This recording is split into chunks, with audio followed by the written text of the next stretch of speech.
கர்த்தருடைய பரிசுத்த நாமத்துக்கு மகிமை. ஆண்டவரும் உலக இரட்சகருமாகிய இயேசு கிறிஸ்துவின் ஈடு இணையற்ற இன்ப நாமத்தில் உங்கள் யாவரையும் வாழ்த்துகிறேன். கர்த்தருக்குள்ளாக உங்கள் ஒவ்வொருவரையும் நான் ஆசீர்வதிக்கிறேன். கர்த்தர் தாமே இந்த நாளையும் உங்களுக்கு ஆசீர்வாதமாக வழிநடத்துவாராக. பிரியமானவர்களே, தேவ பக்தியுடைய ஒரு குடும்பத்தார் தினமும் குடும்ப ஜெபம் நடத்தி தங்களின் பிள்ளைகளுக்கு வேத நெறிகளை கற்றுக் கொடுப்பார்கள். அந்த பிள்ளைகள் பெற்றோரால் வேதாகம விஷயங்களை மிக நன்றாக கற்றுக்கொண்டார்கள். ஆயினும் அந்த பிள்ளைகளின் வாழ்க்கையில் அவர்கள் கற்றுக்கொண்ட வேத நெறிகள் எந்த தாக்கத்தையும் ஏற்படுத்தவில்லை. வேதம் அறிந்திருந்தும் வேத நெறிகளை விட்டு விலகியே வாழ்ந்தனர். அதற்கு முக்கியமான ஒரு காரணம் அந்த பெற்றோர்கள் தான் என்று கூற நியாயங்கள் உண்டு. ஏனென்றால் அவர்கள் மத பக்தியின் ஒரு பகுதியாக வேதாகம விஷயங்களை கருத்துடன் கற்றுக் கொடுத்தார்கள். ஆனால் அவர்களின் வாழ்க்கையிலே கற்றுக்கொள்ள எந்த விசேஷ விஷயமும் அவர்களிடத்தில் இருக்கவில்லை. மற்றவர்களுக்கு மிக நன்றாக போதிக்க சில நேரங்களில் சில வார்த்தைகளும் தேவைப்படலாம் என்றார் ஒருவர். அதனுடைய அர்த்தம், வார்த்தைகளை விட அதிகமாக நாம் வாழும் விதம்தான் பிறருக்கு நல்ல போதனைகளை கொடுக்கின்றது என்பதாகும். ஒரு போதகர் குறைந்தபட்சம் 50% உண்மைகளையாவது தான்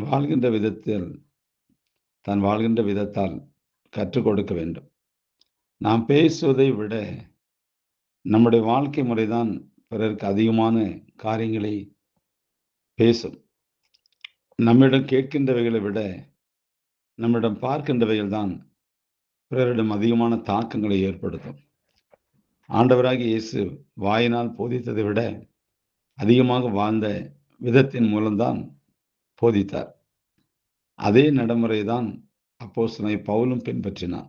எனவேதான் பிலிப்பி சபை மக்களுக்கு நிருபம் எழுதும்போது, என்னிடத்தில் கற்றும் அடைந்தும் கேட்டும் கண்டும் இருக்கிறவைகளையே அவைகளையே செய்யுங்கள் என்று பவுல் எழுதினார். ஆம் பிரியமானவர்களே, பிள்ளைகள் பெற்றோரின் வார்த்தைகள் மூலமாக அறிவதை விட நல்ல பல விஷயங்களை அவர்களின் வாழ்க்கையால் கற்க வேண்டும். சபை விசுவாசிகள் போதகரின் பிரசங்கத்தை விட அவருடைய நல்ல வாழ்க்கையின் மூலம் அதிகமாக கற்க வேண்டும்.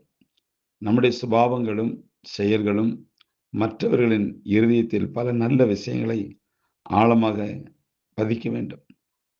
ஜனங்கள் காதுகளால் கேட்பதை மறக்கலாம், ஆனால் கண்களால் காண்பவற்றையோ அவர்கள் மறக்க மாட்டார்கள்.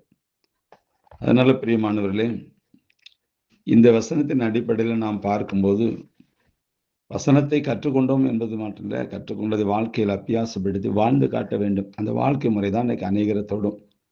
அப்படிப்பட்ட வாழ்க்கை வாழ்வதற்கு கர்த்தர் நமக்கு உதவி செய்வதற்கு பரிசுத்த வேதாகமத்தை தந்திருக்கிறார்.